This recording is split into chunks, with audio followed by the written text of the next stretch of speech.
खैबर पख्तूनख्वा हुकूमत ने सरकारी मुलाजमीन की तनख्वाहों में 25% तक इजाफे का नोटिफिकेशन जारी कर दिया। तनख्वाहों में इजाफे का ऐलान गुज़िश्ता सूबाई बजट में किया गया था। मजीद जानते हैं डॉन न्यूज़ के नुमाइंदे आरिफ हयात से। आरिफ, बताइएगा तनख्वाहों में किस तनासब से इजाफा किया गया है।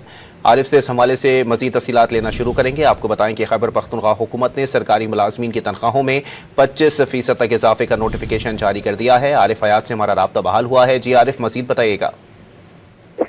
जी बिल्कुल, ये वफाकी हुकूमत ने ऐलान किया हुआ था और उसी को देखते हुए खैबर पख्तूनख्वा हुकूमत ने भी तनख्वाहों में इजाफे का ऐलान किया था और आज उसका बाकायदा तौर पर नोटिफिकेशन जारी कर दिया गया।